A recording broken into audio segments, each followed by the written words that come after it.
Yo, welcome back to the channel everyone. Hope you guys are all doing well. It's Oscar and welcome back to the channel. Today we're going to be doing a fun little video as always. It's going to be chip related and primarily we're going to be talking about like manufacturer samples. So this is like a chip I just recently got actually today off eBay, and from my understanding it's going to be a manufacturer sample. And also from my understanding there aren't really too many manufacturer samples like out there. So or maybe there are, but there are, let's say, certain harder ones to come across, and it's generally a little bit easier to know if you have a manufacturer sample versus if it's just a canceled chip. So there's quite a few things you can look for, so let's begin with that. So I'll put this on, actually I'll put a picture of the chip on the screen so it's a little easier to kind of see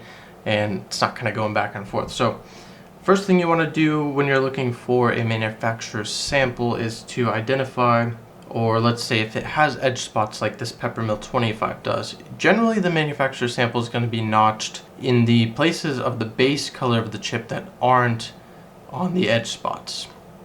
So as you can see here, it does have 3 notches. They're all basically about the same size, and they're all in the base color mint of the chip, and they all miss the edge spots. Now the other thing is, some of the samples like this one, as you can see, this one has a hole in it. That could have been, let's say, if a dealer had a set of samples on his, let's say if he had like a keychain or like a lanyard around his neck, he would have probably had a few of these chips on there just to show people relatively quickly what, let's say, for instance, Paulson would have been able to do. And these are obviously the, or at least this is like the sample that the Peppermill Reno did end up going with. So it's pretty cool to have this.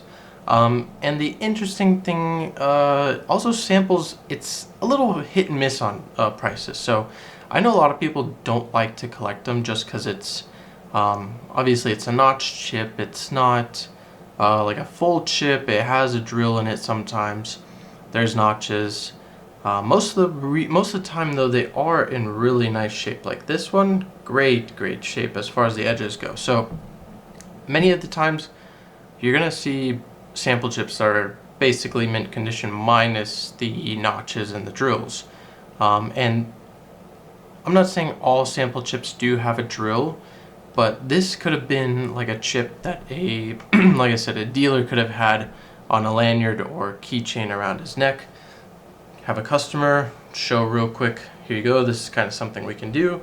You can look at it quickly and kind of up close if you'd like, and give me your thoughts about kind of what you see, what you like to do. Let's say if you wanted to open a casino, what kind of inlays you wanted to do, edge spots, base colors, the whole 9 yards. So I know Paulson did, there's quite a few Paulson samples out there. Then you also have the whole color sample set. There's like, was it 70 colors or something like that, different colors that Paulson had.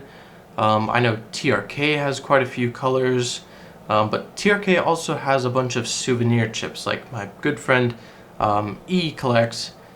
He has quite a number of them. So TRK went ahead and did, obviously they have sample chips, but then they went ahead and did basically souvenir chips. So it has the TR King and stuff like that on it, like an inlay.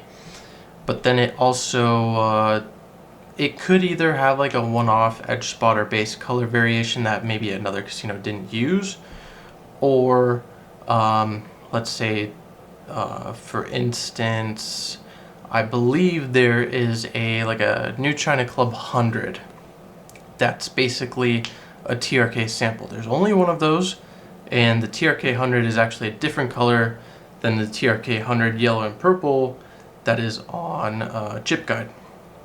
And I believe the TRK 25 New China Club is also a sample as well. So I don't think those were ever in production. Same thing with the hundreds. I'm not exactly sure if those ever made it to production. I think the New China, I know the New China 100 that isn't on Chip Guide, that is definitely a sample because I have confirmed information about that. But TRK has quite a list of samples and souvenir chips. Interesting thing, I've never seen one from Christian Jones. I have seen quite a few from Taylor & Co. as far as like color samples and different edge spot variations and stuff like that. I don't think there's really a whole lot other ones I've seen on eBay. Majority of the ones I've seen on eBay. And I know there's quite a few people, like I said, that do collect just sample chips. But as I said, there's a majority of the people that like to collect, for instance, like the actual full chip. So they're not going to want a chip that has notches or a drill in it, but I think it's cool. It's the second basically sample chip I have. And this one's, it's Peppermill Reno. It's a 25. I like the colors on it. They're really nice. And for the price that I got it, I can't complain. I think it was like $5 shipped or something like that. So, or maybe $7 shipped, but still, that's pretty cheap in my book. So, yeah, I don't think there's really too much more about manufacturer sample chips to kind of point out, but generally when you see them online, it's pretty easy to determine if it's a manufacturer sample. Generally the way the notches are put in the chip, or if it's notched and it has a drill in it. So yeah, and I do know there are quite a few, let's say HCE Sahara samples that I think Doug Baldini pointed out on Chip Guide the other day that are pretty expensive. And generally speaking, there's only one of those samples in the world, and that was personally from the person who worked at HCE. He had those, like I said, around a lanyard or a keychain around his neck to show customers. So it's pretty awesome stuff. But like I said, I don't think there's anything more as far as samples stuff goes that I need to kind of point out. But if you have any cool samples and you'd like to share, put those in the comments, or I'm gonna post this everywhere like I usually do. So if it goes on Facebook, post some samples on Facebook. Let us know what they are in the comments. If you enjoyed the video, please drop a like. If you're new here, please consider subscribing. Share the video with friends and families, and I will see you guys in the next one. Peace.